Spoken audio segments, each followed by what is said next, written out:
Salut à tous, alors c'est Frédéric de la Vie. Alors ce soir je voulais faire une petite vidéo sur nos ancêtres et comment ont survécu nos ancêtres dans la savane, comment nos premiers ancêtres bipèdes qui sont sortis de forêts, qui ont affronté cette savane qui était un milieu particulièrement dangereux et beaucoup plus pauvre en nourriture, plus pauvre sur le kilomètre carré, en nourriture propre à nourrir des singes de forêt, comme ils étaient au départ. Comment ont-ils survécu et comment se sont-ils adaptés?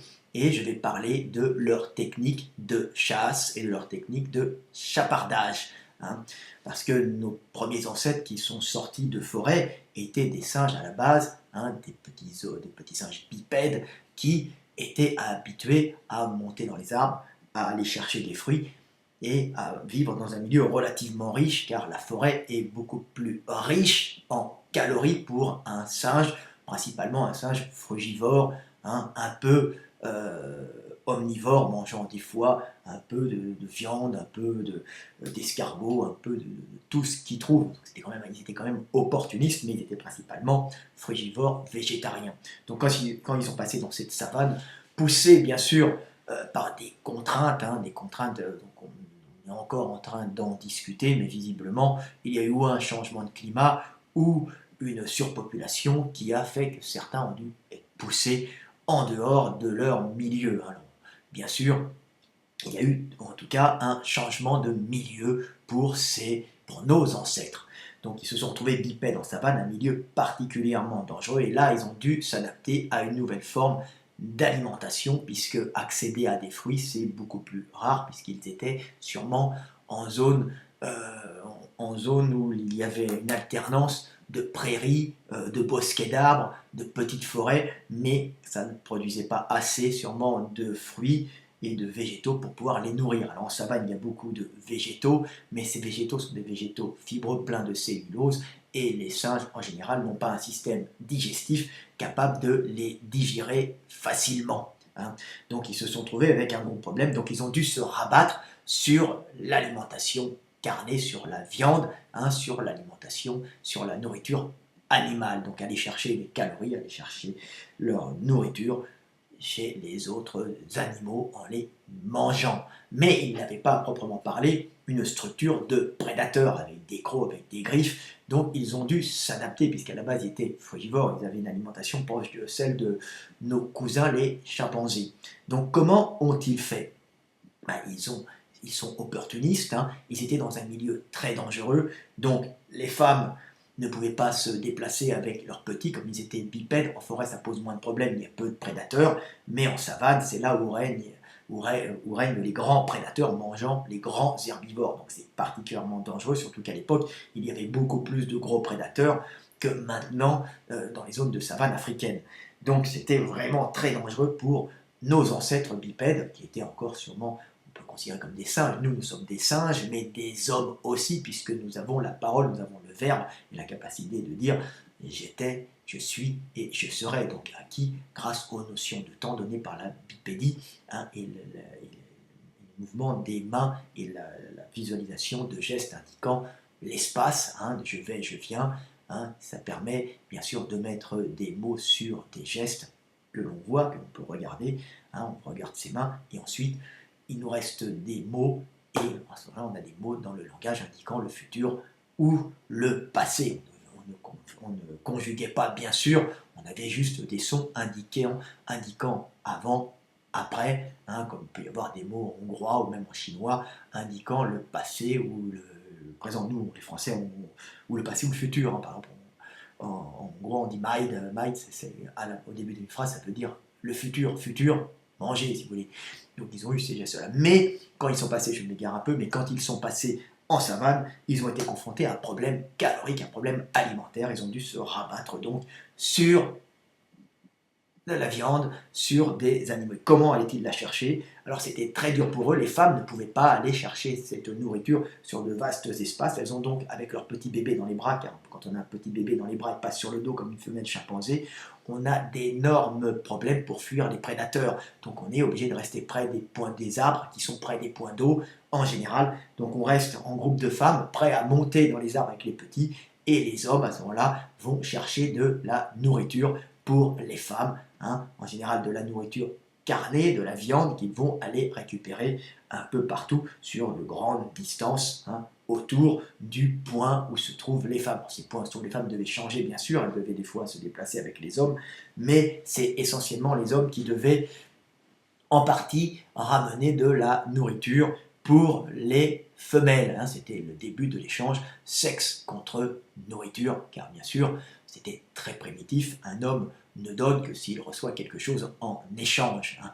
Donc il y a eu ce début sexe contre nourriture à cause de la position bipède, comme je l'explique, et le fait de ne pas pouvoir fuir avec un bébé dans les bras, hein, ce qui a obligé les femmes à rester près des arbres et à offrir leur sexualité en échange de calories, hein, pour le bien de l'espèce. Alors les gens diront c'est la naissance de la salope et de la prostitution. Je dis non, c'est la naissance de la femme humaine qui, grâce à ce subterfuge, a fait survivre notre espèce dans un milieu très difficile.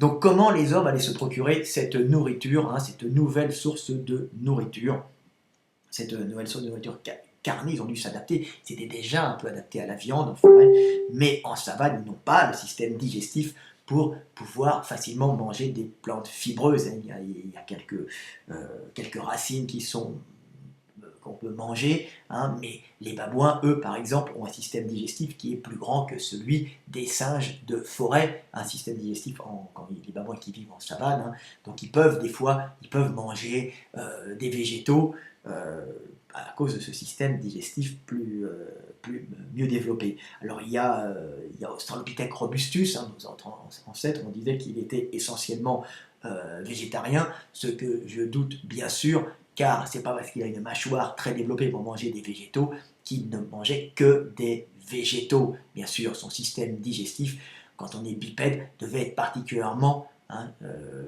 réduit. S'il était bipède, bien sûr, ou c'était une autre espèce, mais s'il était bipède, l'Australopithèque robustus, hein, on l'appelle castorisette à cause de sa grosse mâchoire, devait effectivement pouvoir meuler des végétaux fibreux et des graines, euh, assez coriaces. C'est pour ça qu'il avait une grosse mâchoire. On a même retrouvé, je crois, au niveau de l'émail, on a fait des analyses chimiques, hein, des analyses chimiques de l'émail. On s'est aperçu qu'effectivement, il mangeait beaucoup de végétaux, mais il devait aussi avoir une nourriture carnée. C'est pas parce qu'on mange beaucoup de végétaux qu'on a abandonné la nourriture carnée, parce que pour faire vivre un individu de cette taille-là, il faudrait manger tellement de végétaux carnés qu'on aurait un trop grand système digestif pour une position bipède, si vous voulez. Ça gênerait un peu, donc il devait être un mixte, hein, alors que d'autres australopithèques devaient déjà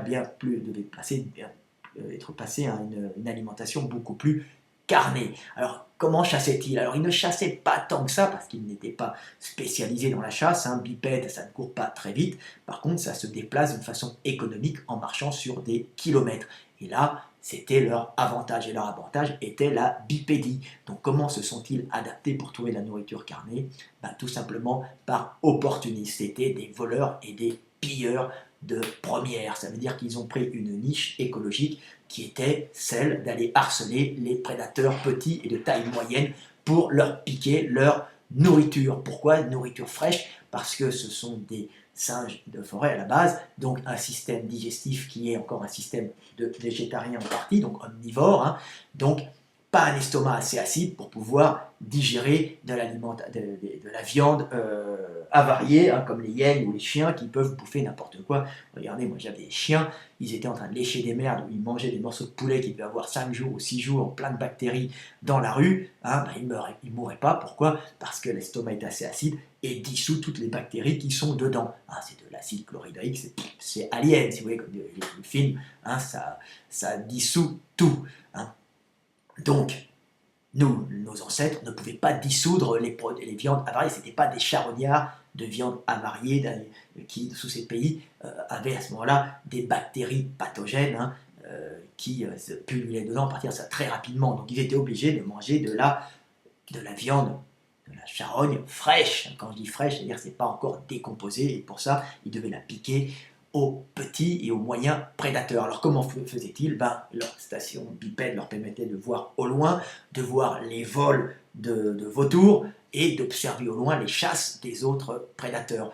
Et quand un prédateur chassait, ils étaient là à l'affût, ne pouvant pas courir aussi vite derrière les gazelles. Les gazelles sont très rapides, ils ne lançaient pas encore très bien parce qu'ils s'abritaient, ils se protégeaient encore dans les arbres, ils montaient dans les arbres, donc ne pouvant pas très bien lancer pour la chasse, ils ne pouvaient lancer que pour la défense, comme je vous l'ai expliqué. Comme ils continuaient à monter dans les arbres, ils étaient bipèdes, parfaits, ils marchaient très bien, ne couraient pas encore super pour mes ancêtres, mais ils ne pouvaient pas lancer très bien parce que quand on grimpe encore dans les arbres, on a le bras qui se déplace encore de haut en bas pour grimper, et on a moins d'adaptation latérale, si vous voulez. Vous voyez, on a en plus les doigts légèrement recourbés pour ne pas tomber, ce qui fait qu'on ne peut pas ajuster les tirs parce que les doigts se recourbent à la fin, puisque les fléchisseurs des doigts sont en général encore courts pour grimper facilement. Quand on pèse 30, 40, 50 kg, ce n'est pas des petits singes, donc il faut avoir une puissance de fléchisseur pour éviter de tomber, de se casser. Donc des fléchisseurs courts, quand vous tendez les bras, vous pouvez tendre les bras comme ça parce que vos fléchisseurs sont fléchis, les fléchisseurs des poignets qui sont là sont fléchis, donc les doigts sont recourbés, et quand les doigts sont tendus, quand votre poignet est fléchi, comme les singes ils mangent comme ça, vous voyez, mais dès qu'ils tendent la main, les fléchisseurs se recourbent automatiquement pour mettre la main en forme de crochet pour tenir les arbres facilement sans avoir d'effort musculaire. Donc c'est très bien pour monter aux arbres et fuir les prédateurs, même quand on est un bipède ancien, un bipède comme les australopithèques, mais pour lancer c'est beaucoup plus gênant, pour lancer avec précision. Par contre, pour lancer des cailloux et se défendre contre des gros prédateurs, c'est efficace, on lance de haut en bas. Une pluie de projectiles sur un lion ou une panthère, ça va la faire fuir, parce que vous prenez un projectile dans l'œil violemment ou dans le nez, vous n'allez pas revenir 2 fois et vous risquez d'être handicapé à vie.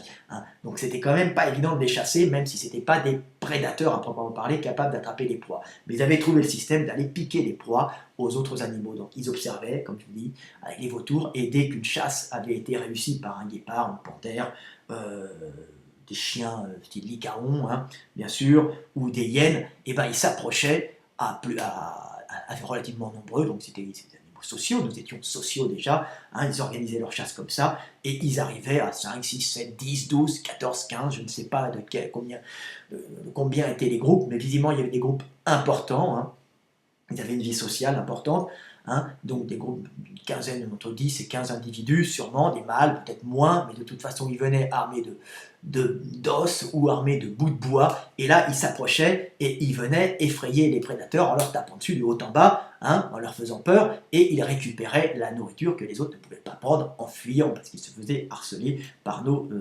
ancêtres. Et nos ancêtres prenaient et récupéraient ces viandes qui piquaient aux prédateurs qui, eux, plus rapides que les australopithèques, étaient capables de poursuivre des petites gazelles ou de poursuivre, je ne sais pas, des jeunes gnous ou des jeunes antilopes de toutes sortes.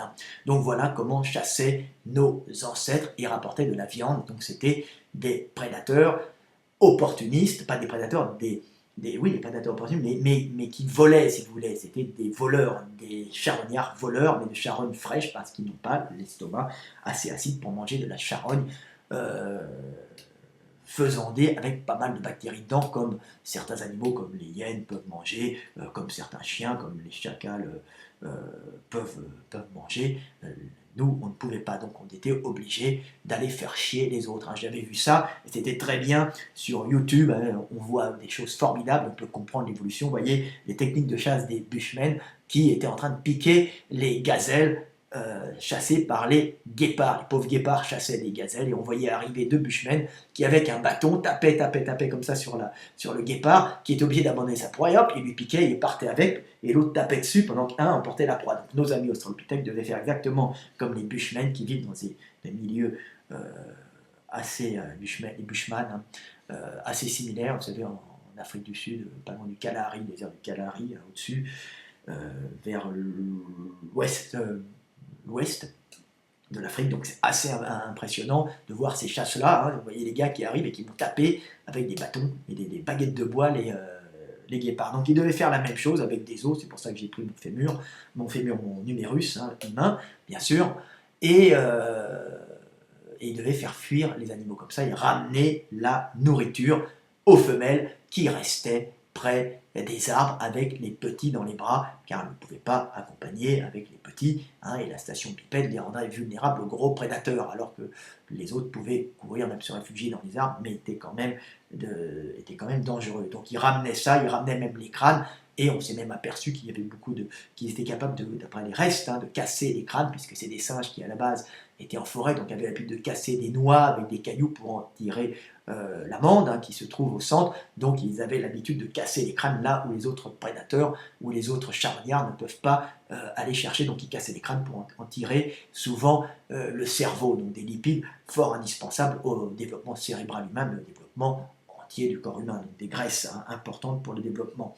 Donc ils avaient un avantage énorme d'être capables d'avoir des outils pour casser et d'être capables de prendre des objets contendants, type des branches d'arbres et des os, pour frapper et faire peur aux prédateurs et leur piquer leur nourriture. Voilà exactement comment on chassait. Donc, vous imaginez déjà que c'était des organisations de chasse assez importantes et qu'il y avait déjà chez nos ancêtres australopithèques des techniques avancées de pillage du voisin prédateur. On allait lui piquer sa bouffe. Donc voilà comment ils ont survécu, ils se sont adaptés sans avoir les outils des prédateurs, hein, sans avoir des crocs, donc hein, par le cerveau et par l'organisation de la chasse et par sûrement des notions de temps dans le langage. Alors on peut voir que ça s'est passé comme ça hein, pendant pas mal de temps parce qu'ils n'ont pas pu être des bons chasseurs au jet tant qu'ils se réfugiaient dans les arbres. C'est ce que j'explique toujours. Hein. Tant qu'on est dans les arbres, on a cette morphologie de main qui nous empêche de jeter avec précision, donc d'être des bons chasseurs et de bien chasser des animaux par le jet de précision, vu que nos doigts se recourbent et qu'on ne peut pas ajuster le tir et que notre articulation de l'épaule est dirigée vers le haut. Donc il a fallu qu'on soit entièrement bipède pour pouvoir devenir de véritables chasseurs au jet. Et à ce moment-là, on a été la terreur de la jungle, hein, de la savane, parce que c'était pas en jungle, mais en savane, c'est pas la même chose. Hein. Donc la terreur de la savane, hein, et à ce moment-là, il y a eu une forte réduction de la concurrence des prédateurs, des grands prédateurs, hein, parce qu'on a commencé à les gêner sacrément avec nos outils de jet et nos bouts de bois pointus qu'on arrivait sûrement à tailler. Hein. On avait déjà des objets contendants et après on a eu des objets qu'on pouvait lancer quand on a abandonné les arbres et quand on a une certaine organisation devenait de plus en plus dangereux. Donc voilà ce qui s'est passé. Donc on peut voir une évolution progressive hein, des australopithèques. Alors là c'était les chasses des australopithèques, mais on suppose que Naledi, c'est une découverte qu'il y a eu récemment. Alors j'ai eu la chance de pouvoir voir sur les sites tous les os qui sont très très bien représentés. Hein, c'est une magnifique découverte. Il y a de nombreux squelettes dans une grotte d'Afrique du Sud, tous entassés. On suppose que c'est peut-être même des premiers rites funéraires. Donc on imagine à ces époques lointaines, l'homme avait déjà une pensée au futur, pensée à la mort, avait une espèce de compréhension de la mort, sûrement compréhension de la mort donnée par le commencement du langage complexe avec des notions de temps dans le langage. Hein. À partir du moment où on est bipède, on a la possibilité d'indiquer les directions je vais, je viens avec les doigts. Hein, on met un mot sur des gestes. Hein, je vais le futur, je viens le passé. On met haha un son pour le passé, ho ho un son pour le futur. On enlève les gestes et il nous reste des sons nous permettant de créer des boîtes, des ouvertures cérébrales, des ouvertures mémorielles pour stocker des données correspondant au passé hein, et au futur. Et c'était le début de la facilitation de la mémorisation des données et puis la possibilité de parler de l'avenir, d'organiser des chasses futures ou d'organiser des actions futures en groupe. Donc ça a été donné par une notion de temps et ça c'est la bipédie qui le donne. Donc à partir de ce moment-là, on a été très organisé. Donc on voit très organisé et en plus la possibilité de repenser les choses, de faire plus de mémoire et d'avoir une certaine notion de la mort, du passé, de se remémorer la mort de ses amis, de se remémorer les bonnes actions et les mauvaises, et de pouvoir se projeter spirituellement dans le futur par le verbe, hein, par les mots. Hein, donc, et on suppose que Naledi avait peut-être ça, Naledi, c'est la dernière découverte, hein, et Naledi, d'après les squelettes que j'ai vus, l'homme de Naledi, ils ont donné le nom de la région où ça a été trouvé, dans une grotte, hein, la grotte de Naledi, je crois, je sais plus comment elle s'appelle, Donc ils avaient un physique, un crâne d'australopithèque, donc un petit crâne, pas encore un gros cerveau, mais ils avaient déjà une morphologie de marcheurs beaucoup plus importante, beaucoup plus finie que celle des australopithèques qui eux étaient déjà bipèdes, car on a des traces laetoli laissées dans la cendre volcanique qui se sont fossilisées. On voit que ce sont des bipèdes parfaits, hein, pour la marche, pas pour la course, hein, je l'ai dit encore, il a fallu attendre encore un peu de temps, mais on voit que Naledi, dans sa structure, est un très bon bipède, car son pouce du gros orteil s'est rapproché, hein, il s'est rapproché, mais il ne courait pas encore super bien, parce que la morphologie des orteils n'était pas encore la nôtre, hein. Il n'y avait pas encore le gros orteil, hein, le gros orteil encore bien développé comme le nôtre. Il devait déjà courir, mais il avait déjà ce gros orteil qui s'était rapproché et qui n'avait plus ou très peu sa fonction préhensible, comme vous pouvez le voir encore chez les australopithèques qui étaient bipèdes et qui avaient conservé une possibilité de préhension du gros orteil, ce qui veut dire qu'il grimpait encore beaucoup aux arbres. Et Naledi, par contre, marchait beaucoup mieux, mais grimpait encore aux arbres parce qu'il avait encore les mains un peu en crochet, donc c'était les articulations d'épaule légèrement vers le haut. Donc c'était encore des proies, hein, il subissait encore les gros prédateurs, mais ils étaient déjà des bons moyens prédateurs opportunistes qui allaient chaparder la nourriture des autres prédateurs de taille moyenne. Hein. Donc ils avaient pris une niche écologique, une niche calorique, hein, où ils pouvaient récupérer l'énergie par vol. Hein. Donc l'homme est un voleur, hein, à la base. Donc c'est marrant de voir ça. Naledi, lui, avait changé sa structure déjà de jambes. On peut facilement avoir accès aux squelettes qui sont montrés en photo, très bien photographiés. Donc pour des gens comme moi qui sont spécialisés dans l'anatomie, je vois parfaitement, d'après les crêtes osseuses, d'après la morphologie des os, quels muscles s'attachent dessus et quelle était leur fonction et quelle était leur position. Hein. Comme je dis, je suis un X-Men, moi j'ai des rayons X dans les yeux. Hein. Mais bon, je les ai grâce à mon cerveau, à mon analyse. Hein. Je ne les ai pas grâce à un jet de lumière et de, de rayons X qui sortent comme ça. Je l'ai par l'esprit. Voilà. Donc déjà, Naledi grimpait encore dans les arbres, mais était un meilleur marcheur. Et après, il y a dû avoir Habilis qui devait commencer à chasser comme ça, mais Habilis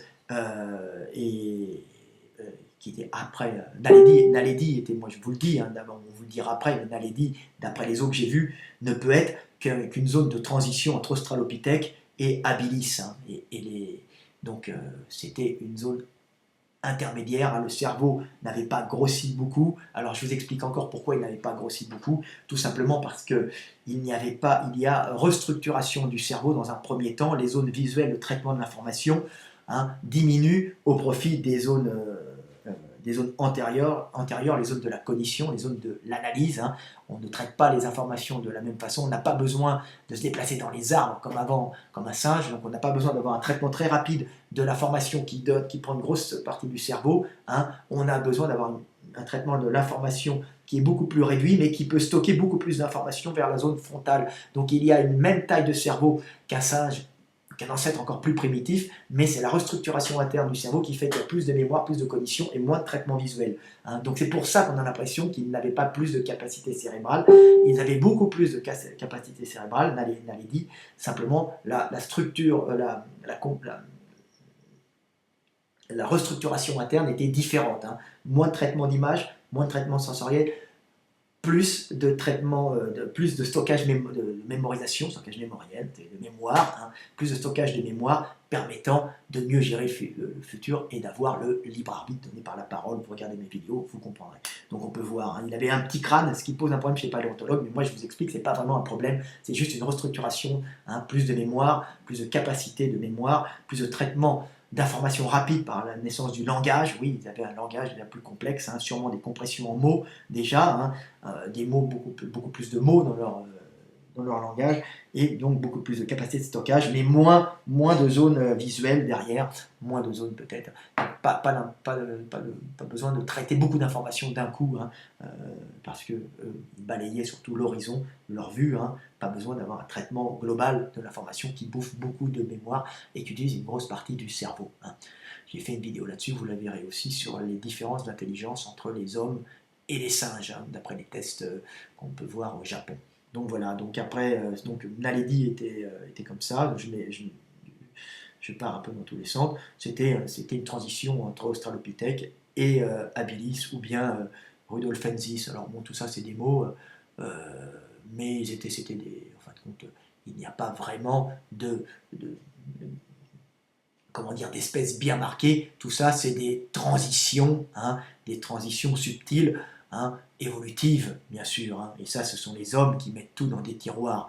Mais bon, dès qu'on passe à Habilis et à Rudolfensis, qui sont des fabricants d'outils, ils ne montent plus dans les arbres déjà, et là, ils deviennent des super prédateurs. Et là, à ce moment-là, ils n'ont plus besoin d'avoir cette chasse opportuniste. Ils continuent à faire cette chasse opportuniste, mais ils deviennent en plus des prédateurs capables de chasser eux-mêmes des proies plus grosses, et là, ils peuvent se développer parce qu'ils ont accès plus facilement à de la calorie.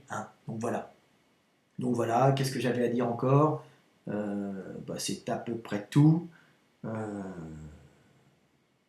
voilà.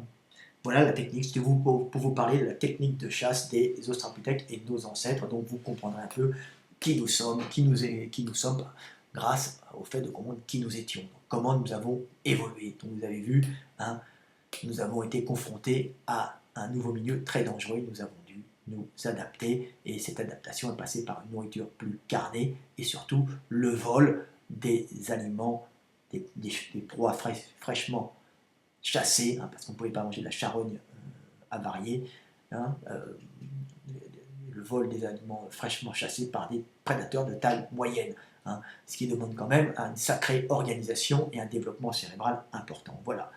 Nos ancêtres étaient des voleurs. Allez, à bientôt, c'était Fred Delavier, 26 minutes, et en plus, on utilisait des os et des bouts de bois pour taper de haut en bas méchamment sur les prédateurs. Donc c'est ça qui a fait la différence, l'utilisation d'outils de frappe. N'oubliez pas, outils de frappe qu'on avait déjà, quand on cassait des noix, avec des pierres, on cassait des os avec des pierres, bam, bam, bam, bam, ce qui permet de sortir la moelle, de sortir les graines. Donc on avait déjà des habitudes de frapper de haut en bas, parce qu'on grimpe comme ça, nous, on grimpait. Donc voilà, vous voyez, il y a dans la vie, dans l'évolution humaine, l'évolution de toute chose, il n'y a jamais de création d'organes, il y a simplement un changement de fonction des organes qui oriente l'évolution dans une direction différente. Je dis ça pour les gens qui ne comprennent pas le fonctionnement de l'évolution. Il n'y a pas de mutation entraînant la création, d'un organe. Il y a toujours un changement de milieu qui entraîne, si vous voulez, une nouvelle fonction d'un organe déjà existant. Un bras qui sert à grimper devient un bras qui sert à frapper. Voilà, parce qu'on est devenu bipède. Donc voilà, c'était Fred Delavier. Allez, à bientôt, 27 minutes 27. J'espère que vous sortirez plus intelligent de mes vidéos et que vous comprendrez le monde plus clairement avant de l'abandonner. Salut, c'était Fred Delavier.